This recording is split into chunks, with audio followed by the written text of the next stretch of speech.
I never pictured myself as a graphic designer or making ads or making content or creating content for somebody else. Like the only reason I was good at what I did is because I fucking did it myself. When I owned a gym, I didn't have money to pay somebody to make my logos and make my designs and make my art, because guess what? I would have had to charge my members more fucking money. I would have had to do annual fees. I would have done all the shit that I was against as a gym owner. And Yeah. again, that bit me in the ass like later on. But guess where it put me now? And it probably has to go back to like Mantis or even my punk rock days in high school when I was like hand drawing our like kegger parties, or like the first cassette I ever recorded. I was 13 years old, band called Hectic. We literally recorded with these old, my real dad's old headphones. We like crossed them and like hung them up on the ceiling fan in a bedroom and plugged it, stretched it all the way, wrapped it, and plugged it into a karaoke machine and hit record. And that's how we recorded our like 5-song demo. But like literally there's like, we made 100 cassettes. I hand wrote Hectic and then the song names on the back. And then the little sticky piece that went on the cassettes, this white sticky tablet, like wrote the songs out on there hand for hand, 100 of those. So I guess that's where my creative content came from. What's up, you beautiful beasts? I'm Katie. I'm on a mission to help humans become the best possible versions of themselves and to strive for overall health, mental health, emotional health, physical health, all of the healths, without ever having to step on a scale. I have had the privilege to talk to all kinds of different humans who've been through a plethora of experiences just being a human and existing. I believe that every single time somebody shares their story, at least one person listening will learn from it, be inspired by it, and maybe, just maybe, even change the entire direction of their life.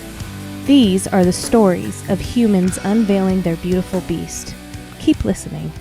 This is the Unveiling the Beast podcast.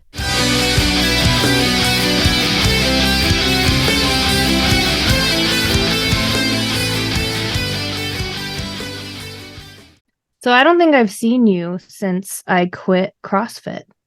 I love how you use the word quit without me having to say it. Hey, I haven't seen you since you quit CrossFit. Right. No, yeah. I've been following you. We've been following each other. Yeah. So it's really cool to see you doing this. Yeah. So I mean, I was like knocked up with very big pregnancy complications, which is why I quit. Yeah. But the real reason I quit is because my husband and I were drowning in debt and I was too embarrassed to say anything, and it was expensive. So everyone goes, I mean, most people go through it. Yeah. Yeah, it's a real thing. Yeah. I've been through it. I went through it during the gym. A lot of members had no idea the political like part of everything, because I kept it quiet into myself, and I think that's probably why I drank so much back then, which I'm sure we'll dive into. But owning a gym's hard, and when you build something of that size, of that caliber, it kind of got out of my hands really quick. When did you join? We weren't at KO Fitness, right? We were separate already. We were at the separate location. It was KO when I joined. It was KO CrossFit though, right? It wasn't like in the back of the fitness center. Right. Okay. Yeah, it was its own thing. Was it small? Like, was it just that one single room, or did we already like kind of expand to like a little bit bigger? I remember like the entrance, there's a tiny lobby, and then you go to the left and there was a big room. So we already had like 3 units then at that point. Like we had the nutrition store and the daycare and all that when you joined. Yeah, I think I just never went back there. Gotcha. I'd only seen the front. Okay. But I remember you saying something about the daycare. I didn't have any kids yet though. Gotcha. Yeah. So, I mean, we started, I could start. Where do you want me to, do you want me to start from the beginning? Sure. just for the listener, we met, you owned KO, right? I did. I owned Athletics United. I was the CrossFit owner, the affiliate owner of KO CrossFit, and the manager. So the way it kind of started was after the band. It was like 2010. Mantis had quit. I went to culinary school. From culinary school, I started working out at KO Fitness Center and met Josh, who was the manager at that time. Started working out with him. I had a really good transformation. He was like, dude, you should become a trainer. And I was just kind of like, nah, like fresh out of a metal band. Like, it's not my thing. I like to drink and party. You know what I mean? Like I ain't trying to help Not nobody. rock. I ain't trying to help nobody, bro. I had a great transformation. I was living that life at the gym, but I was still, we partied 6 nights a week. I was living with my other vocalist who was the tattoo artist. So we had people at the apartment all day, all night. It just wasn't in my nature. But as he kept kind of like putting in my ears, like, bro, like you have a really good story, like you're a good dude, like you can really change some lives. And I was just like, me? Like change lives? So as we kind of got deeper into it and started peeling the layers back on that, I ended up training, getting certified, and I built a very large clientele very quickly. I was doing the circuit classes, the boot camp classes. I was doing small group training. Within like the first couple of months, I had over 100 clients. I mean, I literally, and Nice. this was like piggybacking between working a restaurant and then from like 5 a.m. until I had to leave out to San Manuel where I was cooking. That's all I was doing. So it was just, and I was just burning out bad. Plus, then getting home to my apartment to a full blown rager every night, it was tough. And that's kind of when I started to like kind of relax on the partying at that moment, just Mm-hmm. working so many hours. So I had to make the decision: do I want to work at this 5-star restaurant that I'd already went to culinary school for, or do I want to, dive into this personal training world, which I already had a great clientele. So I made the decision to leave the restaurant and pursue personal training full time. And it was probably the best decision I ever made. It probably saved my life. I probably would not be in this chair if I did not make that decision at that very moment. And like I said, I grew very fast. I had over 100 clients. I was teaching classes, and then came CrossFit. The owner came to me and said, I know you'd like doing CrossFit. I know you're certified. Do you want to start CrossFit in the back of the gym, or should we find a location? So him and I kind of went back and forth with another coach I had. And I said, we should pursue this. Let's open it in the back. We grew it organically until we made enough money profitable to open a satellite location. And from there, we searched many places. I knew in my mind, if I wanted to do CrossFit, I didn't want it to be the cookie cutter concrete warehouse. As much punk rock and metal I was, like I knew I'd be there all day, and I knew I didn't want to just be stuck in a cement, basically Right. prison sweat box. And I had a vision of what CrossFit could have been. So we found a spot. It was like off the mall. It was a retail store. It used to be the Wedding Land in Riverside. And I knew at some point I already envisioned I would be able to take down drywall. Like if it was cement walls, I couldn't go any bigger left or right. If I had drywall on each side of me, I knew there was room for expansion. And I guess that was already I don't like using the word entrepreneur, but that was already the mindset I had, was always trying to do bigger things and better things, especially when Yeah. it comes to my members. So we got into this 3,000 square foot off the mall place. It was tiny. We outgrew that within months. People were like, Jake, like it was just me, Robbie, and I think Mike at the time coaching. Um, Jesus slowly came in after that, but we organically grew so large within our first year. I was already not, the room next to us was up for rent. So I knew we could take that over if we made it profitable. And I had to bring all that to the owner at that time. Like, look, if we do this and charge this. So we were able to do that. It was a dream come true. I was like, oh my God, I just expanded. Like, the first gym I was actually running. And I mean, by the time you joined, we had taken over the third leasing office, which was that corner building. And I needed to find out how to kind of like make that profitable, because that was a big undertaking. So we went from 3,000 square feet to 8,500 square feet in less than like 2 years, which is insane. We went from 100 clients to 350 paying clients. And it was at that point, the owner just had nothing to do with it. It was all me. I was there Yeah. 12 hours a day, every day. Sundays we were closed, but I was there mopping the floors, cleaning the bathrooms, doing the things that people did not see. Um, and he came to me with the business opportunity to purchase KO CrossFit. And I told him, I don't want to purchase KO CrossFit, but I'll purchase the assets. I brought in my buddy Brian from CrossFit Paris, who then came as the financial backer on that project. And we turned it into Athletics United. And the rest was kind of history. Long story short, business partners, opportunities came. We were forced to sell. He was forced to sell his portion, which then led me to sell mine. And at that point, I was so broken. I'd already gone through the divorce. A lot was happening behind the scenes. I don't want to get too deep into it. I hold no regrets, but there was money that was missing. I was paying the coaches. You got to remember, when I first took over, there was 3 coaches. When I sold, we had 8 coaches. We had a much bigger lease. We had $18,000 in overhead. So I was emotionally drained from putting out money from my divorce that I'd earned from some property that we sold, just to pay the employees. And nobody knew that story. And it wasn't my place to tell them. And I walked away with an empty heart, and I was sad, but I was like on to the next. And that next thing was an opportunity at the railroad. And I thought at Mm, that moment, six figures, benefits, like blowing the horn, cruising down the desert, 80 miles an hour on a train was the best thing in the world. And it ended up being the worst decision of my life. It led to a lot of drinking. It led to a lot of pain pills that I didn't know I once would become addicted to. From a sciatic, that from not working out anymore, long hours, bad sleep, stress, not making excuses. It just something I needed at that moment. But that yeah. was the real pinnacle of my life, where Second Life came because of that moment in life. Those 2 years of being on the railroad, not seeing my daughter, getting over divorce, dating the wrong woman, drinking too much. I was depressed. I was alone a lot of the times in my apartment, because by the time it was my weekend with my daughter, I wouldn't be able to see her because I was on the railroad. So a lot of just emotional things happened in my life, and I kind of checked out from social media, checked out from my friends, checked out from just everything. I literally come home and drink like a fifth of vodka. I would pop a Mm, couple pain pills. I would go to bed, wake up, do the same thing. Either 16-hour day, 18-hour day, 20-hour day. I'd go to Yermo. I would go to Arizona, like different LA. I didn't know where I was going. You just pack your bag on the railroad, get in your car, go check in, meet your engineer, and then you're on the railroad. So it was a really bad time in my life. I really was like, you'd get in these cabs with the engineers, and they're in their 50s and 60s talking about how they on their fourth divorce. They're alcoholics. They don't see their kids, or the kids hate them, but they're looking up to that 2 weeks of vacation that they worked so hard for out of the year. I'm yeah. like, this is not what I was put on earth for. Like, I am meant for something more.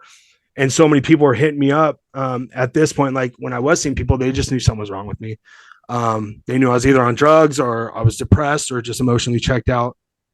And that's when it really hit, is like, that's not who I am. So I walked away from a six-figure job on the railroad, and had no clue what I was going to do. At this point, I had spent my money on just back pay from child support, and just from basically booze and just doing stupid shit. So, 36 years old, moved back in with my parents, started completely over from scratch. And I ended up just going to a local gym of some people I knew that worked there. I knew the owner since high school. And I walked in and talked to my buddy Al, who was running the place for like 12 years, and said, I want to start at the bottom position. Like, what do you got? He gave me an opportunity, and I started to grow from there. I mean, I started at minimum wage. He's like, bro, like, you owned a gym. And I go, yeah, but if I'm going to do this again, I've got to learn the corporate way. I've got to learn real ways. Like, when you guys were members, it literally was like, hey man, I can't pay you this month. Can I get you? And I'm like, sure. Like, yeah, it was high fives. I didn't really care. I didn't know how to run a business. I grew the business. I knew how to coach. I knew how to do things, but when it came to like bills and all the other stuff, it was such a Yeah. freaking mess. So, um, I was doing good. I was climbing the corporate ladder, became a manager, became fitness manager. I was going to go run one of my own locations. And then this little thing called COVID happened, and the world shut down on me. So that's when Angela and I started dating. And she was doing some health coaching, and she really wanted me to get involved. I was out of work again, and I didn't really know what I was going to do with fitness, but I knew health and fitness were my thing. So that's literally where I kind of jumped in, and I was like, cool. Like, she was doing really good. I loved watching her help other people, and I was like, this looks freaking amazing. And you don't have to work out when gyms are closed. Like, let's do this. And she had already been doing it 5 years prior, or 4 years at that time. So she was really good at it, and I kind of just joined the team and started building up my clientele. And then slowly but surely, it led it one thing to another. I got back into fitness. I started online coaching. Wasn't really doing too well because I didn't know the platform.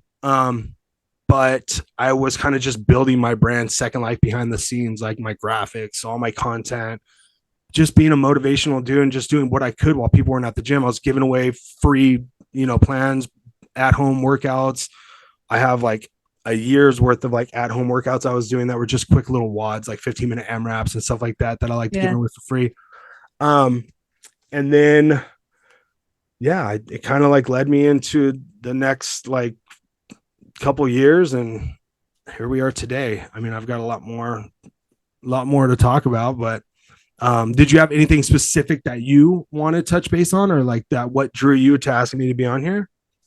I do, but I just want to like put out into the universe that I find this fascinating that all of this happened after I left. So like we're both completely different people than when we knew each other back then. And that was Sure. what, like, it had to be more than 6 years ago because I moved up here. I live in Palmdale. I moved up here 6 years ago. Okay. Um, It like was my son was 3 months old when we moved. I think I So sold the gym in 2017. I think 2017 I sold the gym.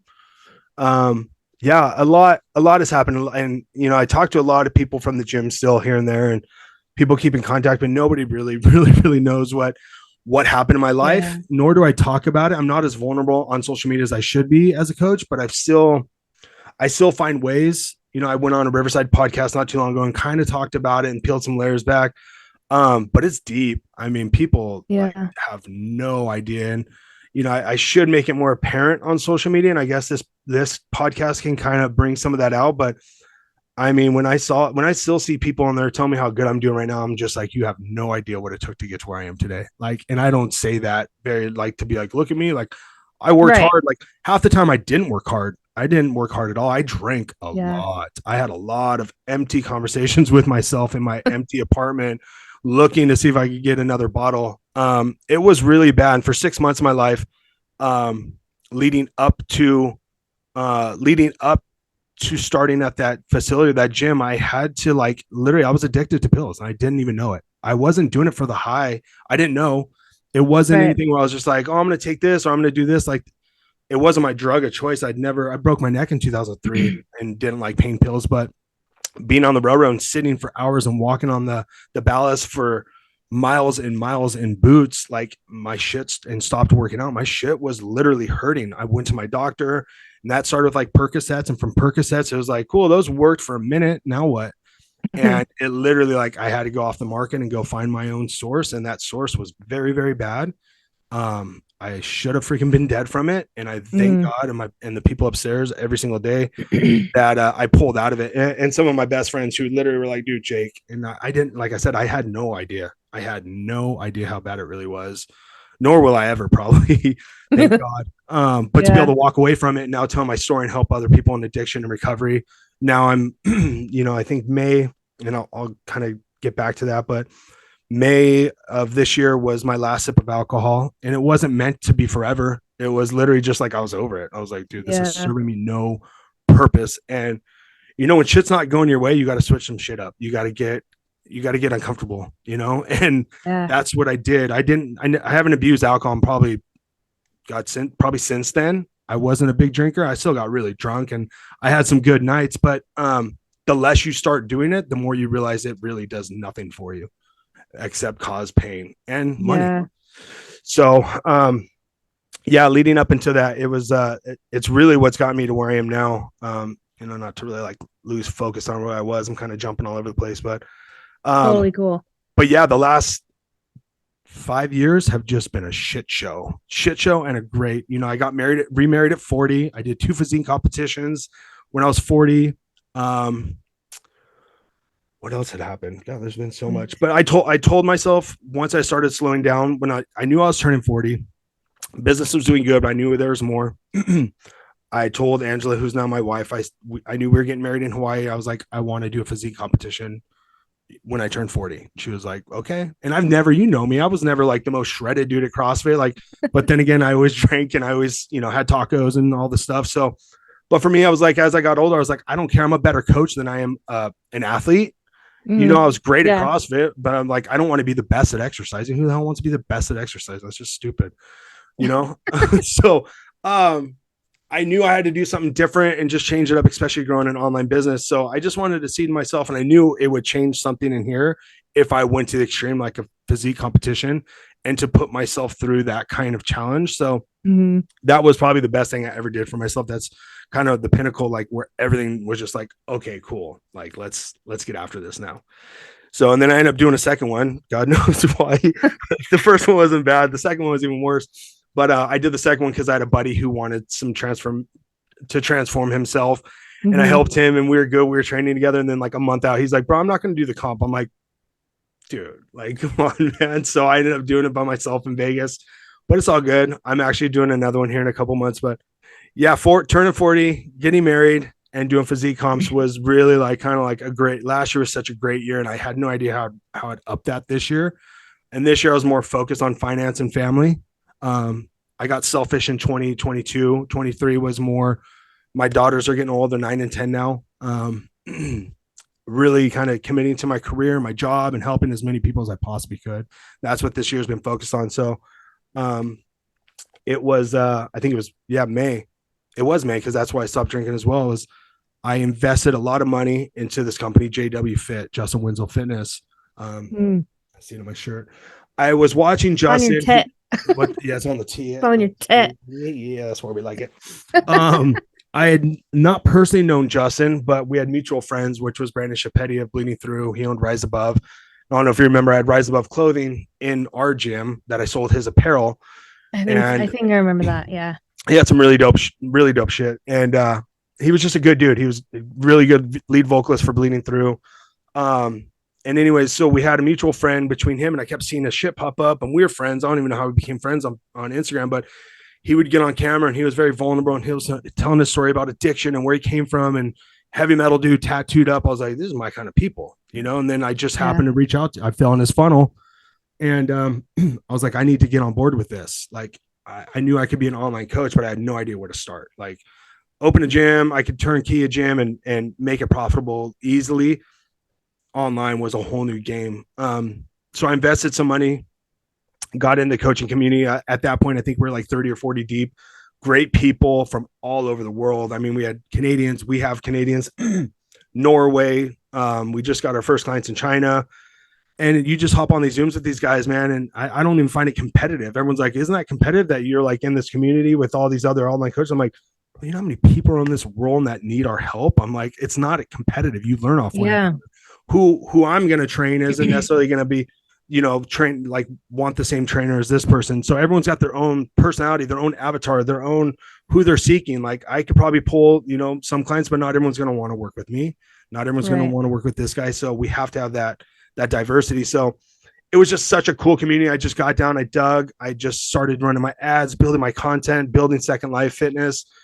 And the occasion occurred where I had the opportunity to join their leadership team. So 2 months ago, I was brought in as their 6th leader in JW Fit, which has been such a blessing for my family and I, and something I've worked so hard for. I was always those guys like, man, how'd that dude do it? How'd that dude do it? Why is this guy getting lucky? Like, I'm doing everything. I'm crossing my T's. I'm dotting my I's. I'm like, I'm not drinking. I'm not partying. I'm staying home. Like, I'm being the dude, and my wife just kept telling me, she's like, something's going to give, and she even told me before I got brought in, she was praying for something drastic to help or to happen, because she'd seen the amount of work I was doing, side jobs. I was just doing everything a man should do to provide for his family. And I'm like, I was so close to just giving up on the online coaching. I don't want to say it's a very hard market, but I just was like, am I meant for this? Like, I was bringing in clients. I was doing very well. I treat my clients good, but it wasn't paying the bills where I needed to at that moment. It was doing good, but I'm like, here I am. I'm like, there's got to be something greater for me out there. How can I put myself out there to serve as many people as I possibly could in this world? And I say it so much that that's all I want to do. Like, literally, I live for other people, like, to see their success and what I've been through and to pull myself out of. I'm like, if I can do it, you sure the fuck can do it. Yeah. And when I met up with them in Orange County and they brought me in, the 5 of them, and they're like, hey man, we want you part of this. He waived off an investment of mine and gave me a signing bonus, and literally started just building my office with me. And the dude is just all 5 of these guys are just such great mentors living for a purpose. And that's my whole thing, is rebuild with purpose.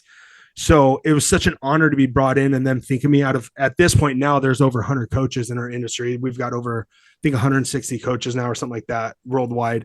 We are the fastest growing online company now. To be able to still brand my brand Second Life, to be an online coach, but now to design and lead and mentor other coaches. It's just like, it's like that's every person in the industry's dream to do this, man. And I watch the amount of work these guys put in, which now, I mean, I'm up at 3:30 a.m. and I go to bed at 9:30 sometimes, 10 if I'm feeling a little froggy, you know what I mean? Mm-hmm. But from the moment I wake up to the moment I go to bed, I'm working So trying to find balance with family and stuff, like it's so, I would rather be doing it here in this office. I wish like for those of you guys that seen what I've built in this office, it's like, this is my home, but I know when to shut it off from my family. But it's been, like you said, living such a different world than 5 or 6 years ago. When you're at that gym, it's just so much shit has happened to me, for Yeah. me, just to build me up for this moment. It's been, I Yeah. hate sounding so dorky and cliche, but it's like, it's literally like, No. I get emotional. I get emotional because people don't understand. I mean, they don't, when we were at KO CrossFit and Athletics United, it was just, yeah, everyone's happy and we're lifting weights to this metal music and I'm drinking my protein and we're doing the things. And nobody really knows like how much shit I Yeah. went through at that moment in my life up until about 3 years ago. It's been a fuck fest. It's like I would have never, and I would have never guessed. yeah. Yeah. And that's, I should get more emotional or vulnerable, but it's no one's business. I don't want no one to feel bad for me. People have it so much worse than I have ever had. And again, Yeah. that's why when I'm sitting there and I was broke and I was, I had to move back in with my folks at 30, I'm like, at least I have a home to go to. At least I have my Yeah. parents to bring me back into. I mean, shit, it was the first time I lived at home since I was probably 18 ever. I mean, I was 18 years old and left the house. I was 17 and left the house, moved into the band house. I was on tour by the time I was 19, went on tour for 8 years with Mantis. And I was solo ever since. So like to have that gap, that's almost 20 years, like literally I was out of the house. So, but people, I remind myself how much more people have it worse than I do, and that's really why I do what I do every single day. Shit out of my heart, pay it forward. That's awesome. Yeah. It's very inspiring too. I'm at the very beginning. Beautiful Beast Within Studios is like brand new, even though it was born in 2015. Yeah. I've just spent this entire year just busting my ass, and I'm in the point right now where so I do life coaching, but I work with people who have a history of disordered eating and disordered exercise patterns, because that was me when I was at CrossFit. Yeah. So I'm in that, like, I compare it to internship where I'm just like, you get a coaching package and you get a coaching package. And I'm just like coaching all these people for free. And it's just watching people change, sometimes even in just one session, that's enough for me. Yeah. That's inspiring in itself, because ultimately that's what we all are. Anytime you're helping somebody, and I don't claim life coach, but I mean, that's really what I am. I'm not an online fitness trainer. I'm not an online fitness coach. I am a life coach. I am, you know what I mean? At the end of the day, the root problem is our mind and our mindset. And once we overcome your mindset, you're fucking capable of anything. And people just don't realize that. So many people look for that instant gratification that they see, in social media has brought such a presence to people, how easy it is when it's fucking not. And that's why I love sometimes showing my, my disadvantages, or like I just did my TRT post and I really was sitting there hesitant. I'm like, why would I do this? And I'm like, for the longest time since I was 32, I was on testosterone and I was always like too embarrassed. Like it was some big deal. And I talked to so many dudes now in their 40s, like being an old ass man now. It's like, I watched a couple of my homies and they're just like, man, I'm tired and I like this and the sex. And I'm like, have you been checked for your testosterone? He's like, why would I do that? And I'm like, because you drink like fucking hell. You eat like shit. You don't exercise. You told me you don't want to fuck your wife. You know what I mean? It's like, it's probably time to get your shit checked, dude. And they'll come back a couple weeks later and like, bro, like I was so low. And I'm like, I told you. So it's just little things like that. Like I'm trying to come out a little bit more and talk about stuff that people don't talk about, and hit those buttons, like not even for business. I don't even need another client, but just to like another way of helping people is really like the goal there. So I think the more vulnerable I am, the more I can help people, I guess would be the best way to say it. But well, that's sick. Like if I could give you advice for the podcast, is like, don't fucking stop and do it with all of your heart. Yeah. I won't. I mean, the podcast, especially this baby was born in I always forget, 2018 or 2019. And then it was a 3-year break because I got into a job where like I was the walking, living, breathing definition of I don't have enough time. And so that whole like everybody has the same 24 hours in a day. I'm like, fuck that. I had no time. That's me. Now I hear that, but now I hear that shit. I'm like, wake up earlier. go to fucking bed Yeah. later. You know what I mean? Yeah, Like, I was getting up at 1:30 a.m. and going to bed at 6. And so I was like full time running a shipping department and yeah, then coming home and being full time mom. Like I had to like pick and choose when and where. Like, yeah, yeah. it was bad. Where was I going with this story? I totally lost my train of thought. I had a baby once, so sometimes I forget. Just like we were talking about life coaching in general. Yeah. Given your Oh, we were time. talking about the podcast. So I put it on Yes. hold for 3 years. And then in the midst of my I don't have time, I'm like, well, I can do a podcast episode once a month. And then that kind of started things back up. And then I was like, Yeah. well, I can do this thing. And then I did Yeah. that. And then the mix of that and then all the stress that was going on at work. It was a very toxic work environment. Mm-hmm. And I was like losing my hair. I wasn't getting enough sleep for like 6 years. Yeah. It's just bad. And finally, I worked with my husband. He goes, if you need to give your notice today, do it because it's clearly messing with your health. I'm like, Damn. oh, you mean we're not going to be broke? Because, we'd been broke in the past. So the mindset Sure. was if I quit my job, we're going to be broke. Yeah. And we're not. We're not broke. Yeah. Got it. We don't have like a bunch of extra money like we used to, but I would give that up again, Yeah. Yeah. Just for what I'm doing now.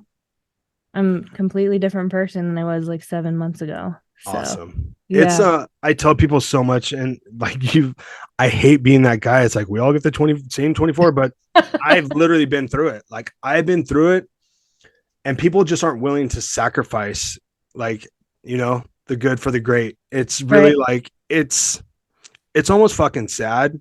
And not everyone's built the same as you or I or other people. They just can't get out of that fucking shell. They can't get out of that routine. And I've been so fortunate. I had a talk with my buddy, really my best friend since middle school. We don't see each other as much, but we talk almost every week. And he was giving me shit when, we were just kind of living paycheck to paycheck. I was trying to build this. And, he kind of said I was selfish. And I was like, what do you mean? He goes, bro, you don't want like a razor and like this. I'm like, what do you mean? Like I have a boat and we do the things. He goes, yeah, dog, but you're not putting in the hours. And I'm like, just because I'm not punching into a clock doesn't mean I'm not doing stuff. He's like, met from home, really? Like, how much can you really do? And I'm like, and he's sitting there just punching the clock, work 12-hour days. He is the man. Like, I give him credit. He works his ass off and he's been doing it since he was in his 20s. But I'm different. I left my house at 17 to go start a rock and roll band when everyone told me, you're really dropping out of college to go fucking play in a heavy metal band, including some of my best friends. I'm like, yeah. Where do you think you're going to go with this little band? All right. My mom even said back then, she was just like, thank God for them. They're the raddest people. But my stepdad and my mom both looked at me and they're like, hey, if you can make a career out of this, like within the next year, and you're making the smart decision to drop, literally, I dropped out of college 2 months before finals. Like, I was like, this is a waste of time. I'm going fucking nowhere quick and spending money I didn't have. And I looked at my mom and I was like, I will have a record contract and we will be signed within this, this perimeter. And that's literally when everything just exploded. We ended up being on MTV's Battle for Ozfest. We got signed by Sharon and Ozzy Osbourne. And I remember it wasn't a year to the day. It was a little bit after. It was pretty fucking close. We played the house. It was right after the TV show launched. We booked the House of Blues in Anaheim with a bunch of other local bands. We were the headliners. And sure as shit, like within a week, we sold the House of Blues in Anaheim completely out. I don't remember if anyone's ever been to a show at House of Blues, the old one, it's a lot of fucking people. And I remember getting my parents' VIP. I got them the seat up on the booth or on the top balcony.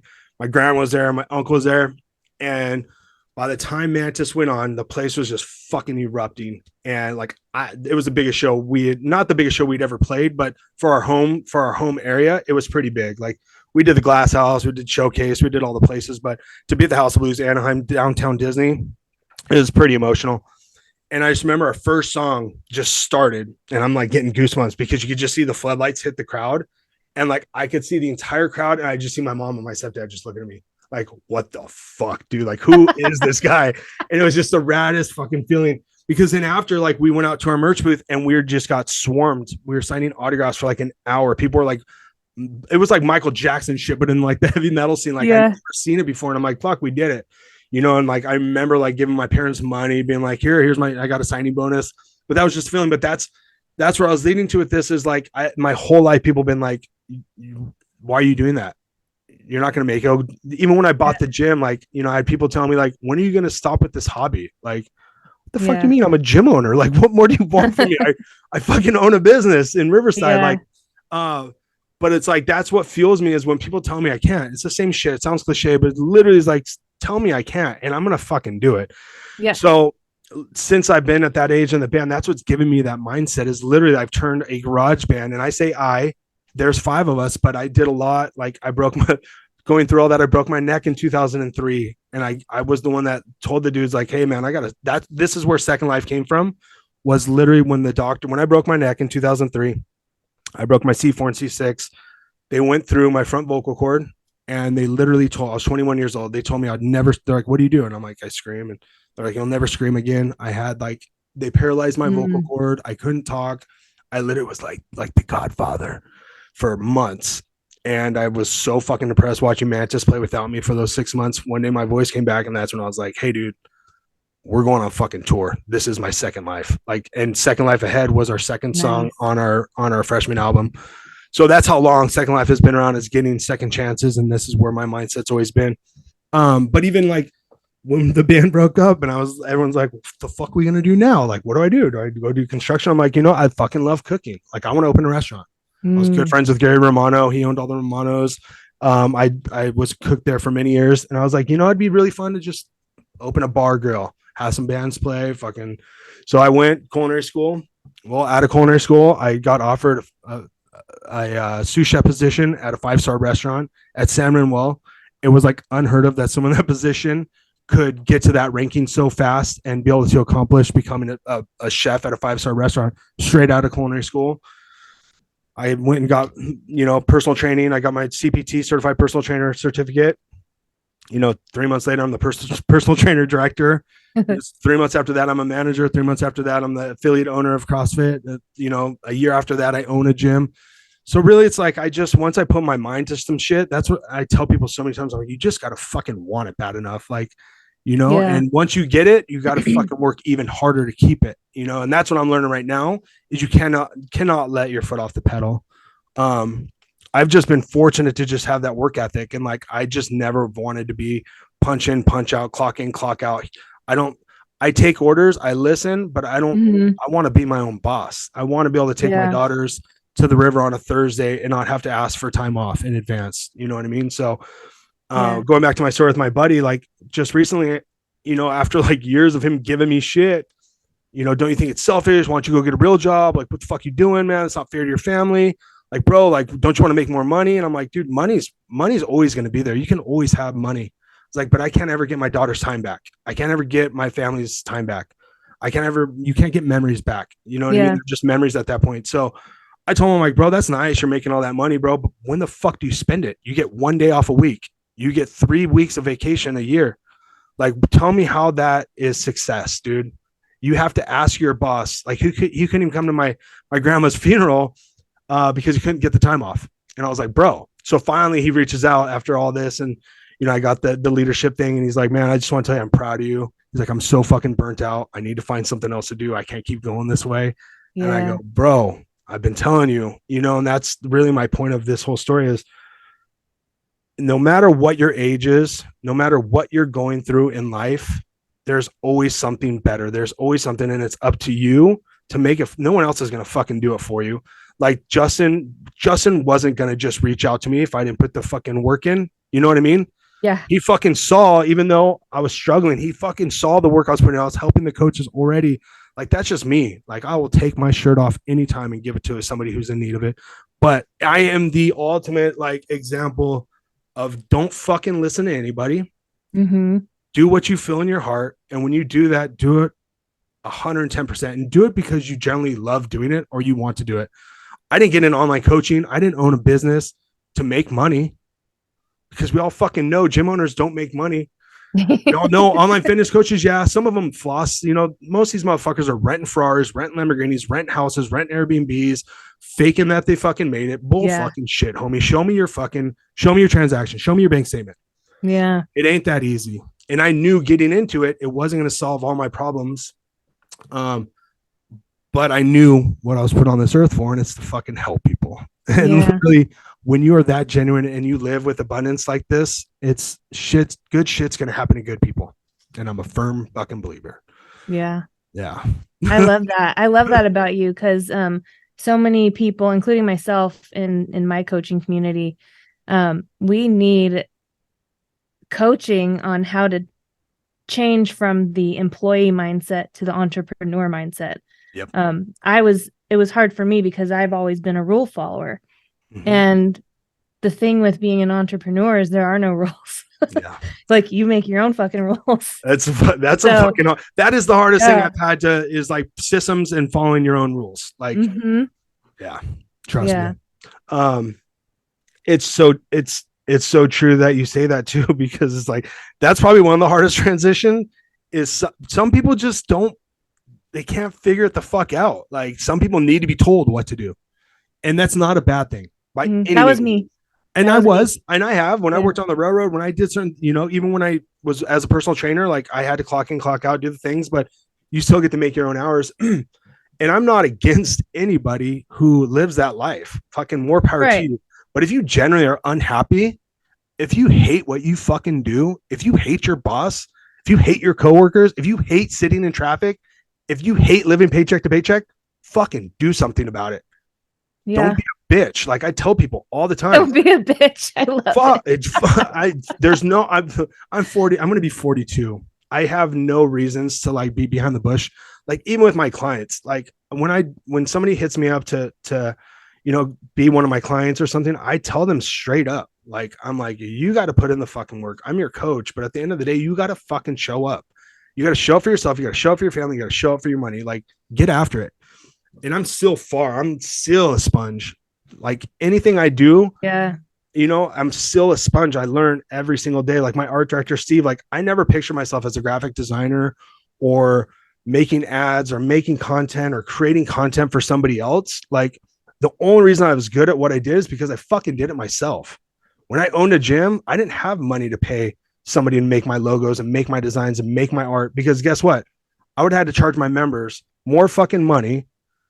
I would have had to do annual fees. I would have done all the shit that I was against as a gym owner. Yeah. And again, that bit me in the ass like later on. But guess where it put me now? Making all of our flyers, all of our remember Bring a Friend Week, made all the fucking the graphics on Instagram. That's how I joined. See? Yeah. I mean, I literally my boy LJ, Lee, Adrian, they can all they sat there and watched me just dick around on that computer and just make this stupid. And it probably has to go back to like Mantis or even my punk rock days in high school when I was like hand drawing our like kegger parties or like the first cassette I ever recorded. I was 13 years old, band called Hectic. We literally recorded with these old, my real dad's old headphones. We like crossed them and like hung them up on the ceiling fan in a bedroom and plugged it, stretched it all the way, wrapped it and plugged it into a karaoke machine and hit record. And that's how we recorded our like 5-song demo. But like literally there's like, we made 100 cassettes. I hand wrote Hectic and then the song names on the back. And then the little sticky piece that went on the cassettes, this white sticky tablet, like wrote the songs out on there hand for hand, 100 of those. So I guess that's where my creative content came from. But I mean, literally, dude, I tell people, I'm like, fucking just do it yourself. Like when all else fails, just fucking do it. And Yeah. That's what we got to do. Yeah. But, and I kind of like some of the things because I'm still in the do it yourself. I can't afford to pay anyone yet. Yeah. But it will come. Yeah. But like some things I question, like when I do get help, which ones do I want to give up? Because I like the podcast. I love editing the podcasts. It takes a lot of time, but I love doing it. Yeah. I love making my stupid little quote cards that I post on Instagram. I love editing videos. So I have to figure out what I want to keep doing and what I want to what's the pass word? off. Thank Pass you. on. Yeah. Pass off. Yeah. And that's not bad. Like everyone's got a little alpha in them and it's hard to like pass some shit off. And I do it all the time. Like I have writer's block. I'm not the best graphic designer. I'm not the best person in the world to do these things, but I'm doing it my way. And it's just like your Instagram post. Some people are like, I don't know what to post. Well, Can I post that? Can I do this? It's like, post it. This is yours. You're the CEO of your business. Yeah. You can post whatever the fuck you want. Exactly. Is it going to hit? Maybe not. But it's even the world of like online fitness and like running ads on Meta. It's like we've spent time and time just making these ads look so dope and awesome. And the shots are dope and sick, and it does shit. But then there's one that we did, like some baby shit that we did in Canva that took 5 seconds and it fucking hit. Yeah. You don't know. It's just like TikTok and YouTube. It's like you watch the stupidest shit go viral. It's like, how? Like, I just don't like, before I got picked up with JW, like I was like making stuff and I was so sympathetic. And I'm just like, hey, if you need help and you're struggling, and like it got like 5 views. And literally I flipped the next thing and it's like this overweight dude outside of McDonald's. He was like a McDonald's worker. He was like overweight dude. And he was just dancing in the parking lot. He had like 5 million streams. I'm like, what the fuck am I doing wrong? Like, I was so pissed. I was like, the dude was funny. I give him credit. I watched it. I was like maybe 501 millionth viewer. But I'm like, oh my God, dude. I'm like sitting here starving, trying to feed my family. Like we're living check to check. I'm like a 2 car payments behind for some dumb reason. And I'm like struggling to make content, and I'm putting out the best shit I possibly can. And I just go to the next TikTok and I'm like, you've got to be fucking kidding me. There's fucking McDonald's worker dancing in the parking lot. Yeah. Just hit 1 million, like 5. He's getting paid for that. Like, you know what I mean? Like, yeah. So moral of the story is literally like, it just takes one post. It just takes one person's visit. It just takes one story post. Like, yeah, you don't put it out there, you don't know. And I tell like working with all these coaches right now, they're like, well, if I'm like, I don't know what to say, and I get shy. Like, I couldn't do this a year ago, you and I talking like this. I literally was like the most shy, and was like, but dude, you play in front of 1,000 people, man. So I'm like, that's different. I was drunk. I was on a stage with 5 of my brothers, like talking to someone one-on-one and being honest and open. And I think, not to go off subject, but I think sobriety and now living such a clean life and living in such abundance and like helping so many people has built the confidence for me to have a conversation with somebody about generally like my purpose and passion. Because a year ago, I was a fake. I was like, I loved helping people. Don't get me wrong. I was a great coach, but I was internally fucked. You know, well, I should say a couple of years ago, I was internally and mentally fucked. Like, I could not get out of my own head. I would try and do a story on Instagram, delete. Finally, fucking, I'm not posting that. Why? Yeah. Because I wasn't confident. I wasn't who I am today. And without those struggles, I wouldn't be able to sit here and talk to you. Like, literally, if I was hungover right now, I'd be like, Del Taco. I want Del Taco. You know what I mean? Like, whatever. Yeah. It's a stupid example, but it's been so long since I've had Del Taco. Spicy chicken burrito. Dude. And I'm not fucking, I tell people so much. Every time you hear my story, I'm like, I'm not perfect. I struggle with my demons. And do I ever want to do drugs again? No. I mean, sometimes it sounds good, like maybe microdose or something, you know, but like to be anxious and depressed and not productive and not doing what I was put on earth to do, which is help people. Like, I can't help people if I can't help myself. So what the fuck good am I? And that's my message to a lot. I tell people, and like, they're like, do I need to stop drinking to be a coach? I'm like, you ain't gotta do shit. I'm like, but if you're trying to help people live a better, healthier life, we should probably start, you know, like cleaning some shit up, you know, or at least cut back on some stuff. So I really want to give credit to like where credit's due. And that's just finally just being fucking like real, authentic and fucking authenticity. Because I used to sit there and think like, well, what are they going to say about me? I'm like, dude, I'm a good dad. I'm a good husband. I'm a fucking hell of a cook. I can scream my dick off, and I help. And I'm a pretty good vocalist, if you guys don't know. I just got this mental picture. Oh my God. Literally off. But yeah. So what were we saying? No. But you know, scream your dick off. Oh yeah, scream my dick off. But yeah, dude, at the end of the day, if I'm just not real with people and I'm just not who I am, I'm not putting on a fake. I'm a fucking 42-year-old father. I've lived such an incredible life. I have so many life experiences, and everything has come full circle for me to express that to other people. So that's why I think it's so easy for me to now to talk to people like that. And I'm on fucking Zooms all day with so many people, but I like literally I'll be sitting there with like 100 people on the screen. I'm like, fuck the fuck. I still get a little bit nervous, but 2-3 years ago, like that's not me, because I wasn't living that life. I was like, I was living it, but I was like, not fake it till you make it. but I was not 100% authentically me. Now I can sit here without conviction and say, I don't drink. You know what I mean? I am Yeah. here to serve people and help people and make people better. All my shit show experiences and life struggles have put me to where I am to do what I do. Yeah. 100%. So that's what I say to you. Like getting started is like, yeah, just do you. If someone's like, why did you like, or we just talked about like, why do you cuss on your podcast? I'm like, shut the fuck up. No, Because I fucking want to. but you know what I mean? It's one of those things like we just discussed, like, hey, you probably shouldn't like, yeah, there's a time and place to shut your mouth and not cuss or whatever. Yeah. But I mean, for Don't why? shit on me. Yeah. Like my wife was Yeah. saying it. She always gives me shit because I literally am like, I'm like Steve Jobs when it comes to like your outfits. Like I literally wear the same fucking thing every day. And people have always like made a comment. I'm comfortable. Like I put some sleeves on today just for this, but like I walk around 24/7 with a sleeveless shirt, some gym shorts, and my Vans. You know what I mean? Like literally. And I like people tell me all the time, like, dude, don't like you wear the same shit. I'm like, I don't give a fuck. I am comfortable, and it's less I have to think about. I know Yeah. when I go to the gym at fucking 4:30 in the morning, I know exactly what I'm going to put on. I know I'm not going there to fucking impress people. I'm not going there to look good. I mean, Yeah. obviously, I want to be clean. I shave and do my thing, but yeah, and I brand myself. I wear my Second Life shirts everywhere I go because that is who I am, and that is who I want to represent. I want everybody Cool. to know what the fuck Second Life is, you know? So Yeah. so Yeah. that's a big thing. And that's, you know, part of marketing and content and all the good shit. I'm thinking of making some beautiful Beast Within t-shirts now. Let me know. You know, I got you on the marketing side. Sweet. Yeah, I That's could cool. definitely. I mean, you were nice enough to invite me on this and tell my little old story. Um, Yeah. but I'm glad I went back and watched some, like, not your full episodes, but I was just checking out some of your stuff. But Mm-hmm. we all start somewhere, and Yep. you know, I can't say it enough. Like, if you truly believe in this, fucking go full throttle. Yeah.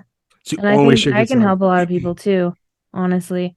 There's so many people like when I was at CrossFit, Mm-hmm. um, I was over exercising, under eating, and not losing weight. I was teaching spin classes, Yeah. 9 classes a week, and not losing weight, but I didn't understand the concept of adaptation yet. Like I didn't understand that my body was adapted to burning that many calories. Yeah. I'm like, oh, so what do you do when that's not working? Add CrossFit.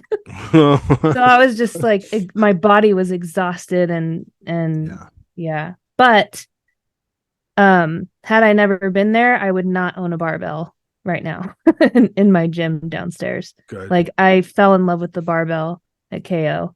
Yeah. So That's good. Do you still yeah. talk to Megan? Oh yeah, we're still in Yeah. a band together. That was my next question. I know I Yeah. saw something on your page. I just didn't know how recent it was. And you always wonder, but that's so freaking cool. I haven't talked to her in God, I don't know how long. That's cool. Yeah. Like I said, I talked to some of those people still, a lot of them. Most of them went to another CrossFit gym, which I'm so glad to see the community still flowing up there and Yeah. people still doing what they love.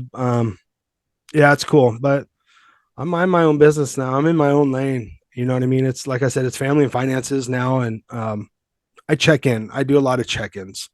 People I haven't seen or talked to in a long time. If I just happen to pass by, what I try and do now is like if I go through someone's page or just whatever, I try and just maybe just send hi. What's up? How are you doing? Yeah. Something so simple because like, you know, with everything that's been happening that's good, you know, there's bad shit coming. Like I just lost my grandma a couple months Mm. ago.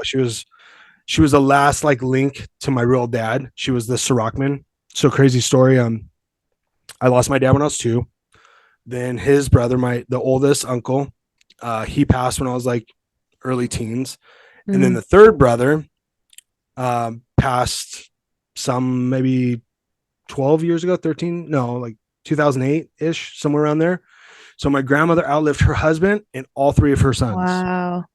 She was just the raddest soul. And shit you not, she's from Colorado. I think probably since the age of 16, she probably has never gone a day without a beer.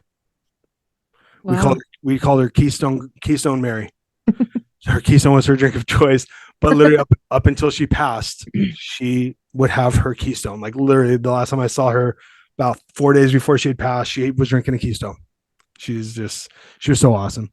But yeah, I know for everything that happens when life is doing well, it just wants to kick you in the dick and be like, no, suffer. It's just now Yeah. it's just a different way of dealing with those demons. Before it would be rack up a big old line and then drink a bunch of alcohol. And now it's, there's certain ways to handle Yeah. that shit. And it's nice to finally feel at peace to not have to go to that. When bad shit happens, the first thing on my mind is helping someone. it's so, Yeah. it sounds so lame, but it literally is like, I have Justin, I have Dane, I have Scotty, I've got Steve and these guys to pick you up. And that's what's cool about being in this community of coaches, because we attract mostly addicts, people that have Yeah. fucked up stories. So it's good when I'm doing these Zooms, because even if I ever had a thought, I know the minute I get on these Zooms, it would be like, all right, I don't feel like having that no more, Yeah.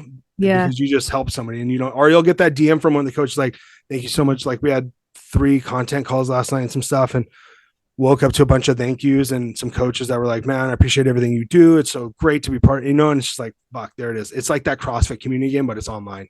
Yeah. It's That's really cool. it's fucking cool. Yeah. So I want to speak to you were talking about check-ins.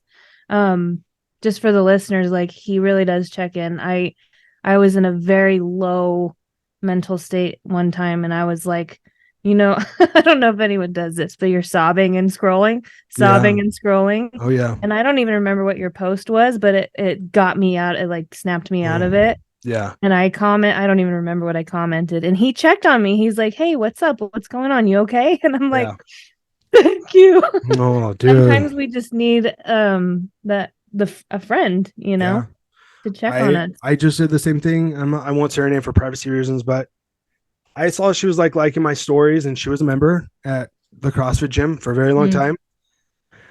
And she's not very active on social media, but she just kept liking my stories. And then one day she'd ask me what the book was. We do our book quote, which engages and helps people engage, and it helps me.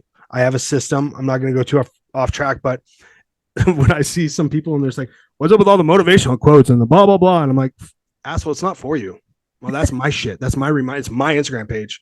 And I tell people, I'm like, you don't like my shit, unfollow me. This is Exactly. not your page. I'm not looking to impress Yeah. people. You know And what I don't mean? announce your departure. Just go. 100%. Oh yeah, I'm gonna unfollow you. Unfollow.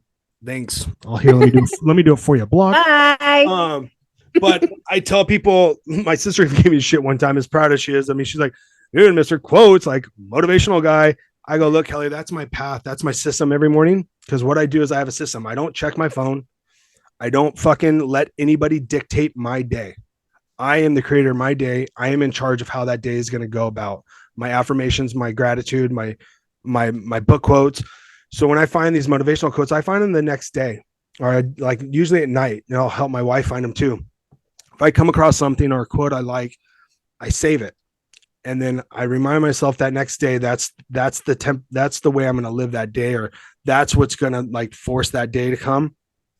If I said that right. So I wake up in the morning and I make I don't scroll through anyone's shit. I don't check my notifications.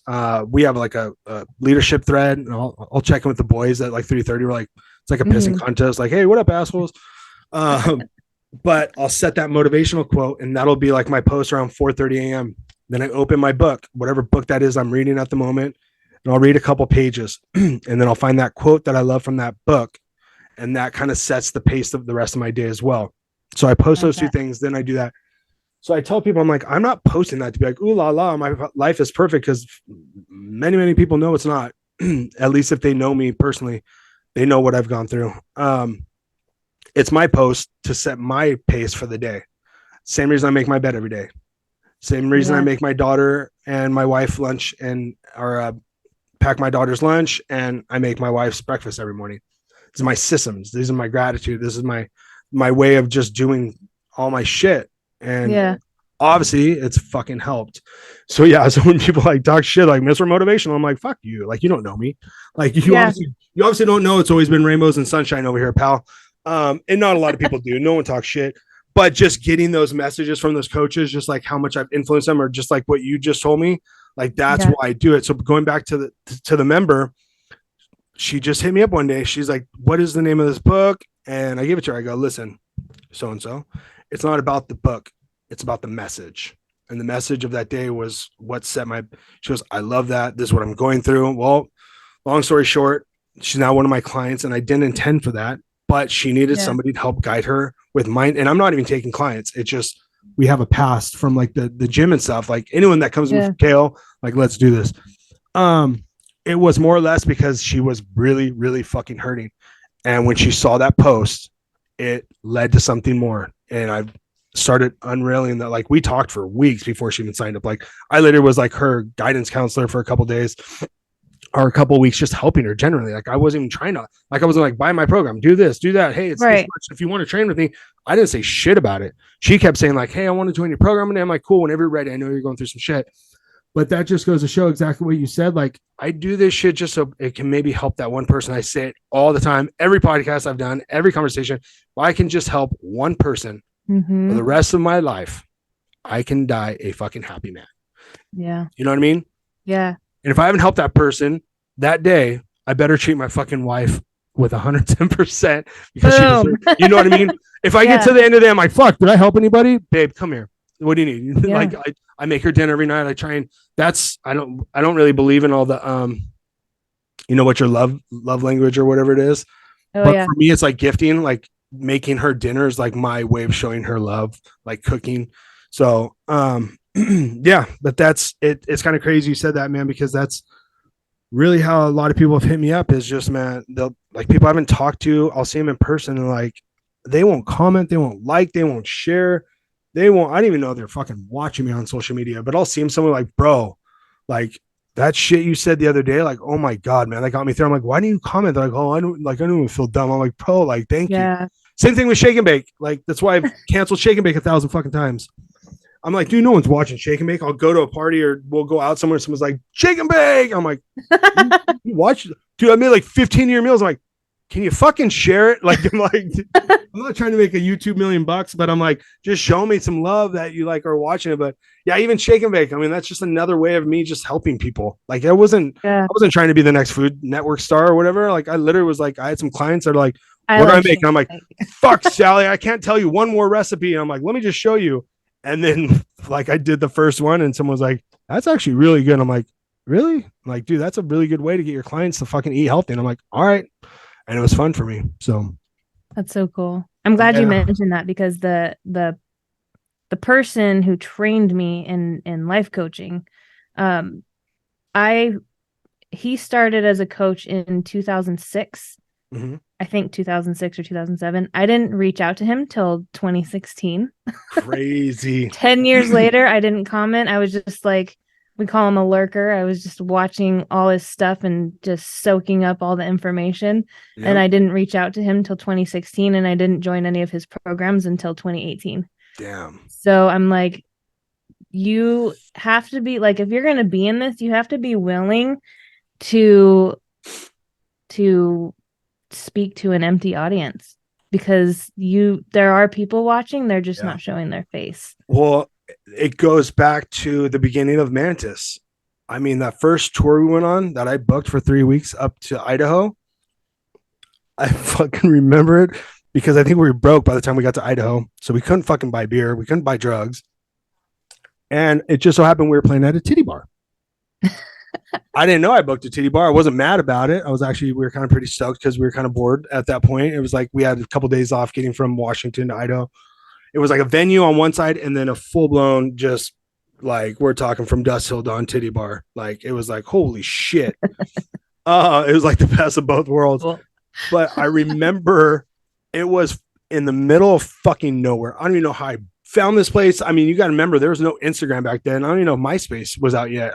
Maybe, yeah, 2000, 2004. So yeah, I was beginning stages. This was MySpace, right? I don't know how I booked this.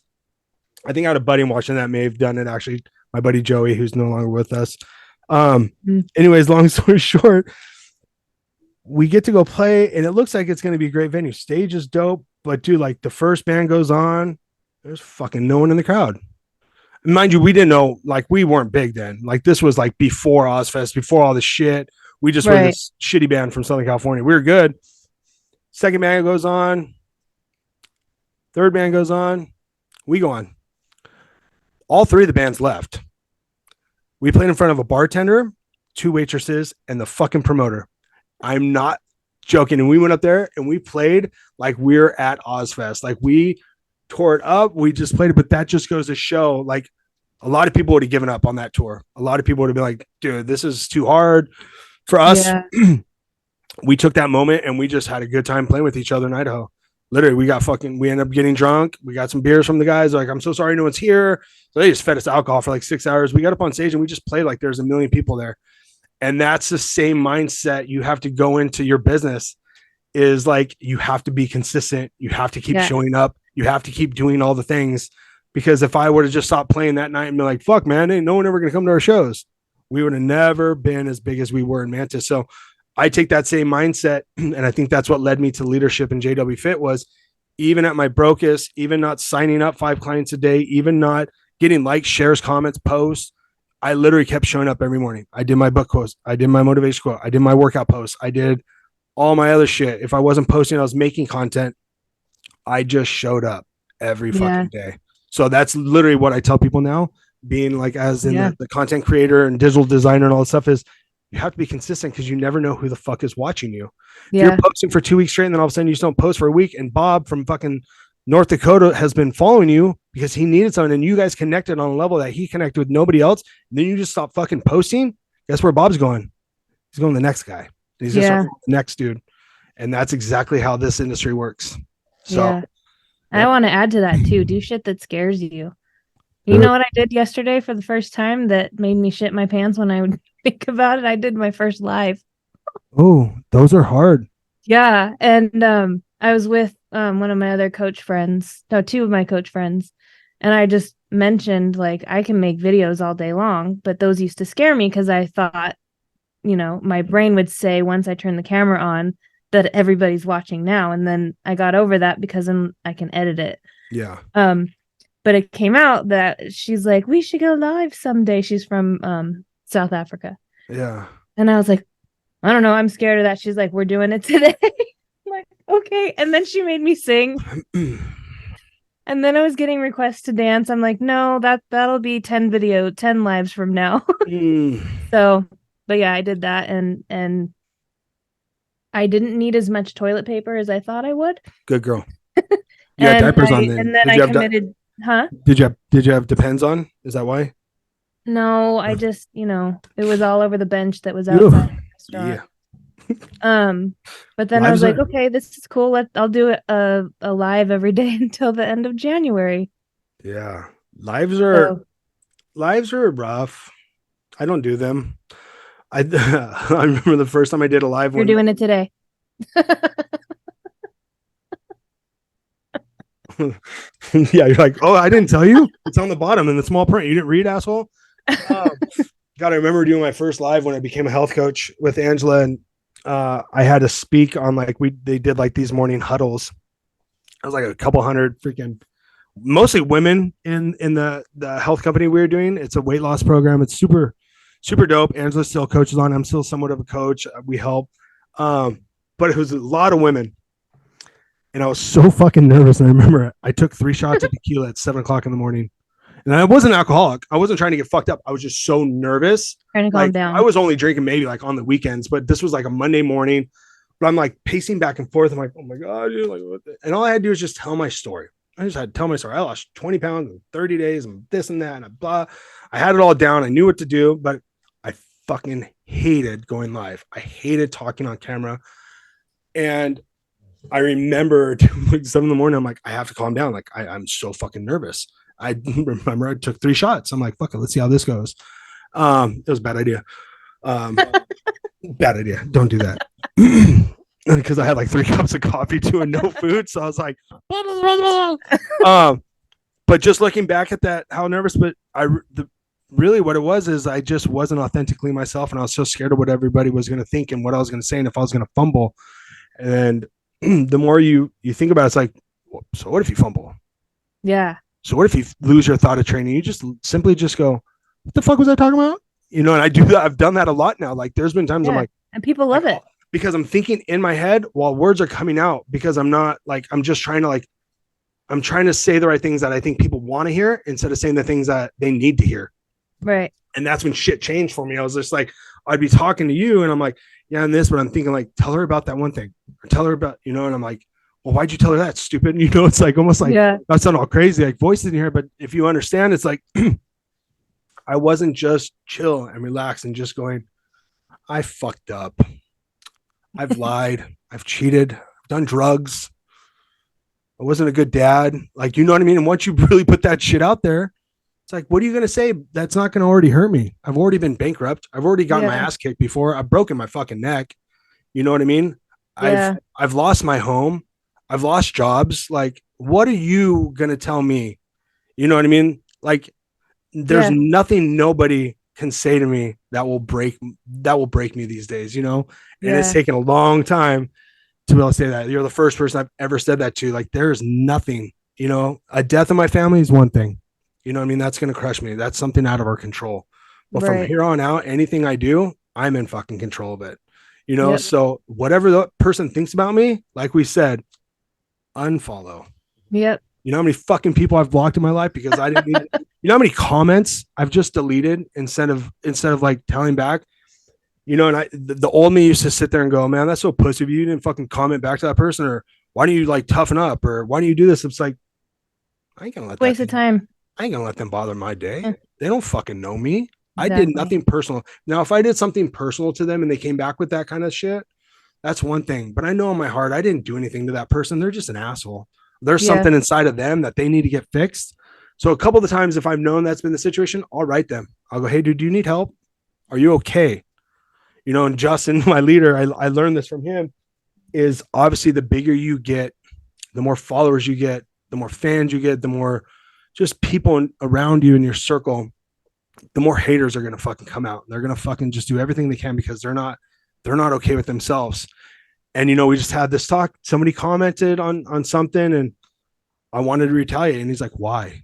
He's like, why, dude? And I'm like, why? I say it all the time. I was saying it long before in Mantis. We had to deal with it on our forums, and being the heavy metal band on Battle for Ozfest, we were called sellouts. And I'm like, motherfucker, we're 21 years old trying to be rock stars. Like, we're playing Ozfest. Like, what if that's a sellout? Fuck you. You know what I mean? Like, So I've been dealing with this kind of shit since we're that, So, but he's really good at just getting under people, like as an ex-addict and speaker and stuff. It's like, now we just try and find like there's a root cause why that person had to go out of their way to make somebody else feel miserable. Misery loves company, and it's fucking truth. But we turn that into, we can help this person because something's not right for them just to come lash out at you like that. Like, what did we know? We didn't do anything personally. We're not bad dudes. We're really good dudes with big hearts trying to serve people. So like, we'll find that underlying thing that's like what the problem is. And he's done really well at turning those people into coaches or clients and flipping their life around. And really like, I'm sorry, man, I was having a bad day. Fucking, I was hungover. This happened, this, and we're like, well, why did I just, I felt the need to lash out at you guys for no reason. It's like, bro, like, we're men, dude. Like, let's talk about this. So that's the mentality I have now. It's just like, I don't have time for that shit. I left a lot of friends because it was just high school shit. I'm like, I don't need that. I love my clients. I love my family. I love my dearest friends. But other than that, it's really like, I love you for inviting me on here, but you're trying to do something better for the world. You know what I mean? Yeah. So, I don't know if you listen. Oh, go ahead. Sorry. No, go for it. Go for it, please. I was just going to say, I don't know if you listened to the trailer, but the trailer that I have on Spotify is actually my intro for every podcast. And the whole thing is like, I want everybody to tell me their story, no matter where you're from. And if one person listens and can learn from it or be inspired by it, or maybe even change their life, then mission accomplished. Yeah. That's the whole point of this podcast. It's true. And, as much as I love technology in the world and where, it's a shit show out there, but there's just so many fakes. There's just so many frauds, and there's so many people that just make shit look to be so easy, and it's not that easy. Like, life is fucking hard, dude. Like, I've mentally checked out more times than I've overcome, like, easily. Like, it's and it's cruel. It's a cruel world, and I feel bad for my daughters. My wife and I want to have our own baby. Like, it's my stepdaughter, and then my we talked about having kids, and I'm like, I just feel selfish bringing another child in this fucking world because there's not enough of us. There's not enough of you and me. Yeah. For the amount of people out there. And if everyone just had the mentality of just doing things, like being grateful and doing things out of their heart, we wouldn't have that many problems. But it's just, we're never going to overcome it. Like, as much as I think, oh, I can help the world, I could change the world. Like, I lost that mentality a long time ago. But like we said, we just help one person every single day. Yeah. And that person helps one person, and so on and so forth. The ripple Might effect. catch up to my Yeah. kids one day. Who knows? Yeah, the ripple Mhm. effect, 100%. And that's all we can do is teach our kids, teach your kids, teach whatever kids, teach our friends, our peers. Just be a better fucking person. You can complain about politics. You can complain about everything in life. Yeah, dude. But and I don't quote very many people, but I think it was Andy Frisella, man. It's just like, and I just lost my train of thought. It literally is like, it starts with you. Yep. Like, stop bitching about politics. Stop fucking crying about how unfair this world is. Stop crying about racism. Stop crying about this and this and that, and just be better. Like that cup says, be a better fucking human. And that's, and I think that's why this year has become one of the best years of my life. And the opportunity I've gotten is because I'm generally like, I want to be a better person. I know I'm not the best. I was an asshole for a very long time. I've always had the heart of gold. I've always served people, but deep down, I was still a dick. I would drink and I'd talk shit and I would do stupid shit. And I wanted to be like the funny dude that just, like, even if it meant hurting somebody, I've done it. So now just being able to say out loud, like, I've done it. I've been there. I don't want to be that person ever again.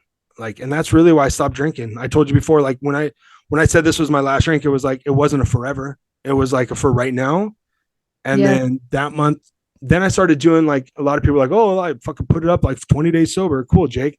It's the first time I've ever counted on social media.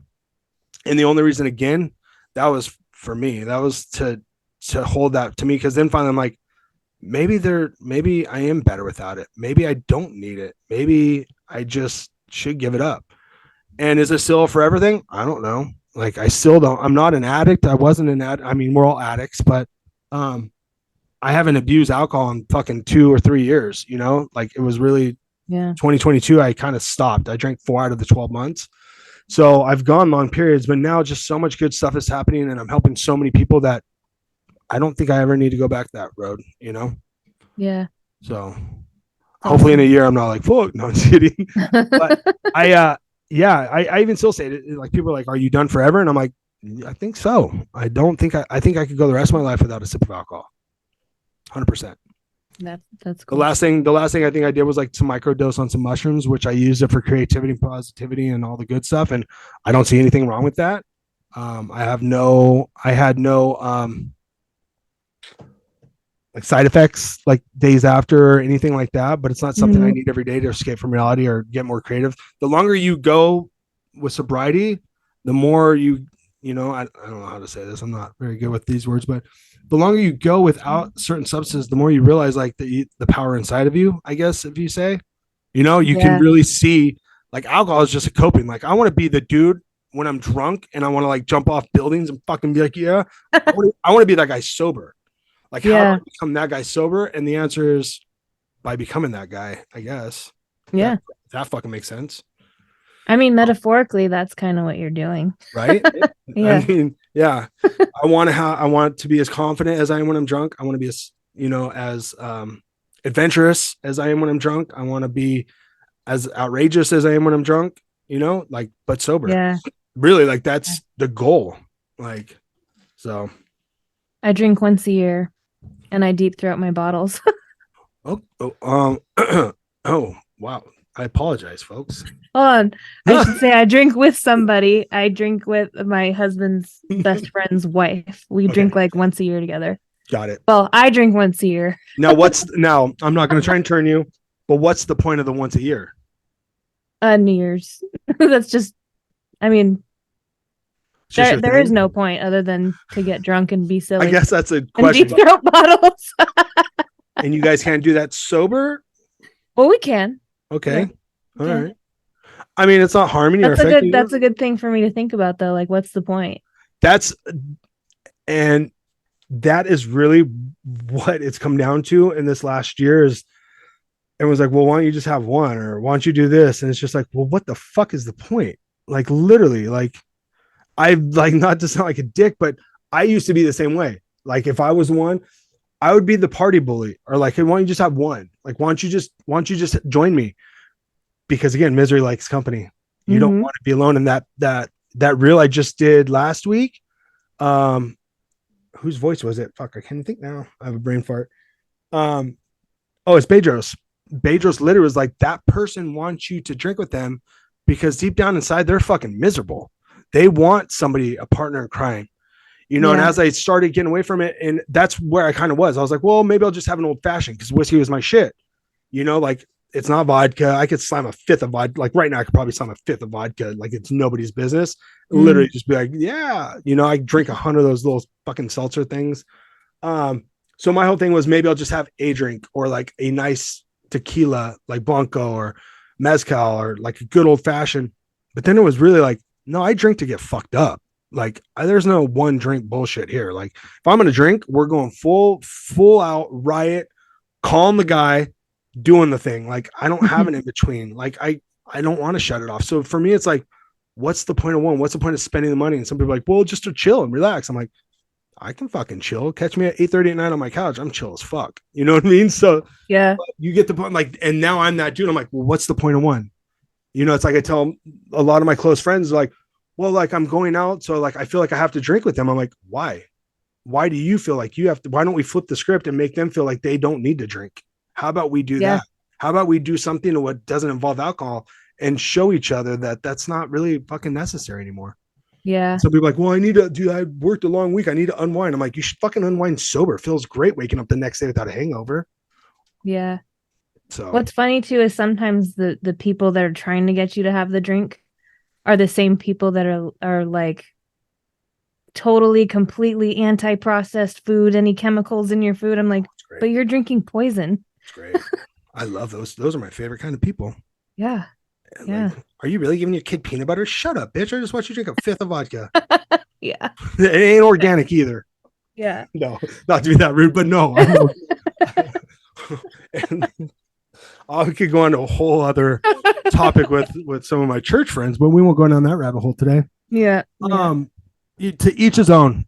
If that's what makes you happy and you're doing it, fucking A. But if you know deep down inside you don't want to drink anymore, you shouldn't be drinking. You're not a good drunk. You fucking crave shitty food the next day. It's gonna stop you from going to the gym on Monday. It's gonna make you not pay attention to your kids.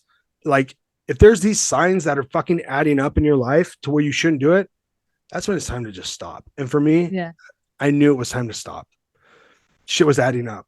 And it wasn't one, it wasn't two, it wasn't three. It was just a list of things. And even if I did, like when we went out for our 1 year anniversary in May, it was May 2nd of this year was my last sip. And I just had we went to Hell's Kitchen. We went out to San Diego Harrah's and I had an old fashioned. And then I think I had like 2 more drinks after that. But what it was doing was like, it was tired. It was late, but I wanted a good night with my wife. And, we wanted to go gamble and do some stuff. But it got me so tired and it started like giving me some anxiety to where like if I didn't have like 4 more, I wouldn't feel right. But I knew I didn't want 4 more. So, excuse me. Does that make sense? Like, I was at that peak of a buzz. So it was either I was like winding down or it's like it's full fucking throttle. Let's get it. And I didn't want to go full fucking throttle. It's a special night. We were having a good time. So that's really where it's like, all right, it's time. Let's stop. Let's see where we could go with this. And nothing but great things have happened since giving up alcohol.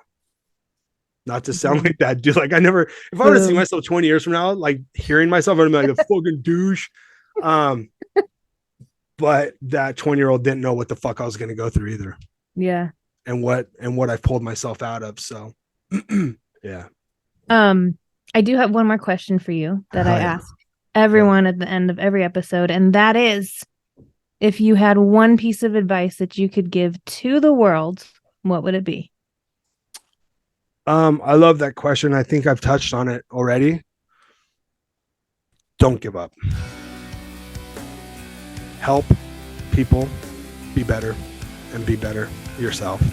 I could go on. This is my topic for life, but wake up every day and just ask yourself, what am I doing today to help others?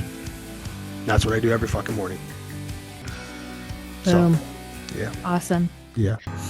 Ladies and gentlemen, Jake Sirokman signing off. Until next time. Mm.